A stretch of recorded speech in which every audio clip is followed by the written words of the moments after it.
मकर संक्रांति के नेकचार के आज के वीडियो में हम जानते हैं कि मकर संक्रांति से द्रौपदी की कहानी का नियम कैसे लिया जाता है और इसका उद्यापन कैसे किया जाता है। साथ ही इस वीडियो में हम जानेंगे द्रौपदी की कहानी।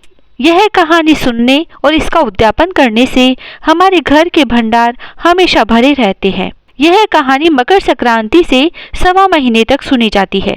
इसके अलावा यह कहानी आप किसी बड़े महीने जैसे कार्तिक, मंगशीर या माघ आदि महीने में भी सुन सकते हैं। इस कहानी को शुरू करने के लिए मकर संक्रांति से आप हाथ में थोड़े से गेहूं लेकर शुद्ध स्थान या घर के मंदिर में बैठकर यह कहानी सुने। साथ ही गणेश जी की भी कहानी सुने। यह दोनों कहानी इसी वीडियो में आगे आपको मिल जाएगी। कहानी सुनने के बाद हाथ में लिए हुए गेहूं के दाने चिड़ियाओं को डाल दें। ऐसे सवा महीने तक सुने और फिर इसका उद्यापन करें। इस कहानी का उद्यापन भी बहुत ही सरल विधि से किया जाता है। इसके उद्यापन के लिए एक चरी खीर से भरें और उस पर एक नारियल और दक्षिणा रखकर मंदिर में चढ़ाएं। चाहे तो आप पंडित जी के कपड़े भी रख सकते हैं और चढ़ाते समय कहें, द्रौपदी की चरी खीर खांड से भरे, मेरा घर धन धान्य से भरे। और जब भी यह कहानी सुने तो कहानी शुरू करते समय और समाप्त करते समय दोनों समय भी आप यही कहें, द्रौपदी की चरी खीर खांड से भरे, मेरा घर धन धान्य से भरे। इस तरह से मकर संक्रांति पर द्रौपदी की कहानी का नियम लिया जाता है।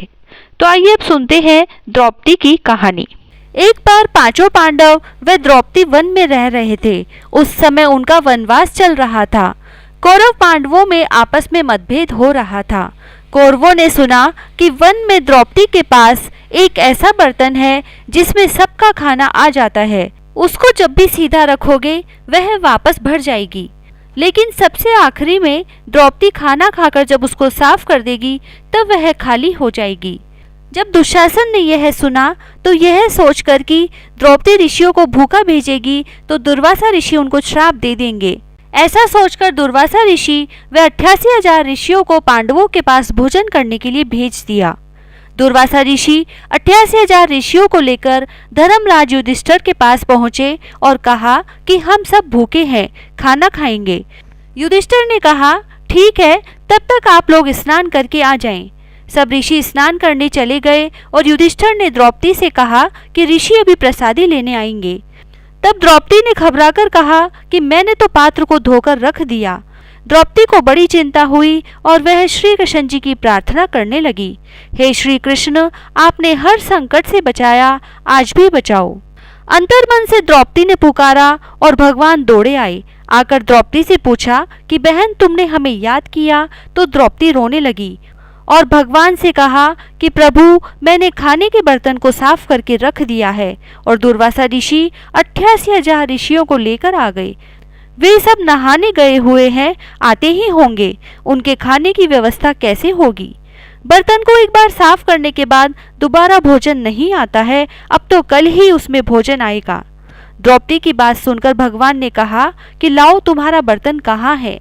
द्रौपदी ने बर्तन लाकर भगवान को दिया। भगवान ने भोजन पात्र को ध्यान से देखा तो एक हरा पत्ता तुलसी का चिपका हुआ है। भगवान ने वह तुलसी पत्र हाथ में लिया और गंगा जल की 3 बूंद लेकर खुद पी गए और पेट पर हाथ फेर लिया। भगवान ने जैसे ही चरणामृत लिया, सारे ऋषि मुनियों का पेट भर गया और वहां जल में नहाते हुए ही लौटने लगे कि हमारे पेट में यह क्या हो गया। सब ऋषियों का पेट वहीं पर भर गया और सबके पेटों में आफरा आने लगा। उनको तिनके भर की भी भूख नहीं रही और सब पानी से बाहर आकर कहने लगे कि हमारी भूख कैसे मिट गई, अब तो हमें भूख ही नहीं है, पांडवों के पास जाकर क्या करेंगे? धर्मराज युधिष्ठिर खाने के लिए बोलेंगे तो हम क्या जवाब देंगे, क्योंकि हमें तो बिल्कुल भी भूख नहीं है। यह सोचकर ऋषि मुनि बिना युधिष्ठिर से मिले अपने आश्रम में चले गए। उधर द्रौपदी व भगवान ऋषियों का इंतजार ही करते रहे।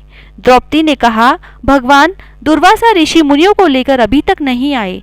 भगवान ने कहा कि वो यहाँ आकर क्या करेंगे, उनका पेट तो पहले से ही भर गया है। द्रौपदी ने कहा कि भगवान, ये कैसे हुआ? तो भगवान ने कहा कि द्रौपदी, तुम तो बेकार ही परेशान हो रही थी। जहाँ मैंने चरणामृत लिया वहीं सबका पेट भर गया। अब ऋषि मुनि नहीं आएंगे, चिंता मत करो, आराम से रहो।